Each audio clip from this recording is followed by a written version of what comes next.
पिछले एपिसोड में हमने देखा था मेरी लियोना काफी गुस्से में थी क्योंकि उसकी रैंक कम आई थी। फिर वो उन सभी को ट्रेनिंग करने के लिए कहती है। वो उन सभी को हॉट स्प्रिंग में लेकर जाएगी ट्रेनिंग के लिए। पीछे आस्था और यूनो भी थे जो कि उनकी बातें सुन रहे थे। मेरी लियोना उन दोनों को भी पकड़ लेती है और उन्हें भी अपने साथ शामिल कर लेती है।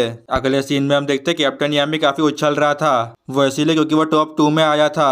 मतलब यहाँ पर कैप्टन यामी उन सभी काफी बेइज्जतियां करता है। फिर वहाँ पर मेरी लियोना भी आ जाती है। वो कैप्टन यामी को पकड़ लेती है उसे अपने साथ ले जाने के लिए। फिर वहाँ पर नोएल आते कैप्टन यामी को लेने के लिए, लेकिन वो उसे भी पकड़ लेती है। अगर तुम्हें पूरा एपिसोड देखना है तो डिस्क्रिप्शन में लिंक है, तुम लोग देख सकते हो। एपिसोड की शुरुआत में मेरी लियोना आस्था को वापस जाने के लिए कहती है क्योंकि आस्था के पास कोई मैजिक पावर नहीं है तो वह टॉप पर नहीं जा सकता। लेकिन यहाँ पर आस्था हार नहीं मानता। वो कहता है मैं वापस नहीं जा रहा। अगले सीन में आस्था कहता है लेकिन मैं इस गर्मी में 1 इंच भी नहीं चल सकता। फिर आस्था अपने मन में कहता है मुझे क्या करना चाहिए, मैं इसे अपने सिंपल तरीके से नहीं कर सकता। आस्था कहता है मुझे ध्यान लगाने की जरूरत है, मेरा दिमाग खाली कर, अगर मैं कोशिश करता हूँ तो मैं ये कर सकता हूँ। फिर वो आस्था की बात मान संघर्ष करते रहो। आस्था अपने मन में कहता है मैं संघर्ष करूंगा, मैं संघर्ष करूंगा। इसके बाद आस्था अपने फ्लैशबैक को याद करता है। फिर आस्था कहता है मैंने किसी भी चीज के बारे में नहीं सोचा था, मैं मरने ही वाला था। फिर हम देखते हैं यहाँ पर आस्था लावा कि अगर वह मरने की कोशिश करेगा तो वह अपनी डेविल पावर को इस्तेमाल कर पाएगा।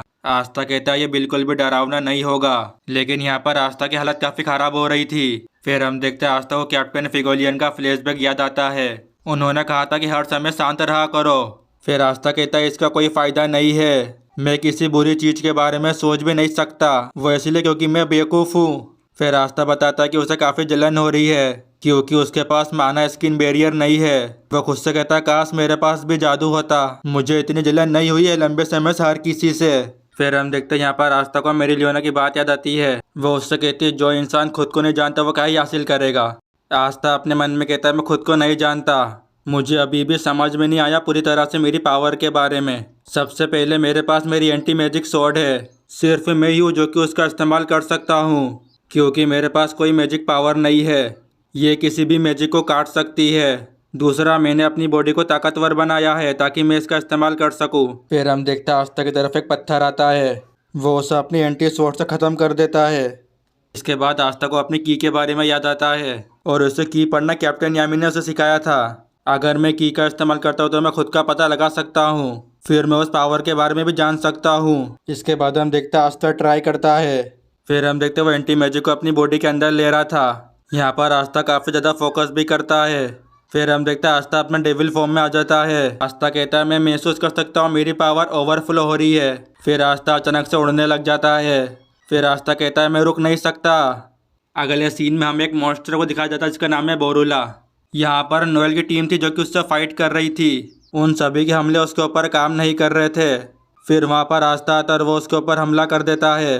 लियो आस्था के ट्रांसफॉर्म को देखकर कहता है मैं तुम्हें ब्लैक आस्था कहूँगा। वह आस्था से कहता रुको, तुम कहाँ जा रहे हो। आस्था कहता है मुझे नहीं पता कि कैसे रुकना है। आगे हम देखते हैं वहाँ पर यूनो भी था जो कि टॉप पर जा रहा था। आस्था के तुम उसकी मदद करने नहीं जा रहे।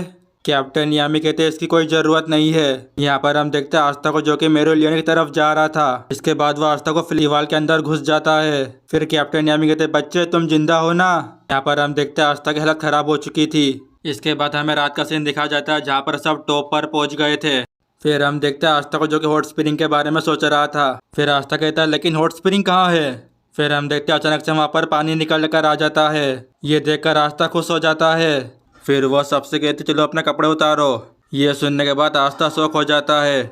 लियो कहता है लेकिन हम ये नहीं कर सकते, उसका मतलब है यहाँ पर कई सारी लड़कियाँ हैं। फिर शार्लेट अपने मन में यामी के बारे में सोचती है। यामी कहता है मुझे ऐसी लड़कियाँ पसंद है, मतलब जिन्हें हॉट स्प्रिंग पसंद है। शार्लेट कहती है मेरे साथ ऐसा क्यों हो रहा है, मतलब उसे यहाँ पर काफ़ी शर्म आ रही थी। इसके बाद वह खुद को शांत करने की कोशिश करती है। फिर वह कहती है मुझे कैसे शांत रहना चाहिए।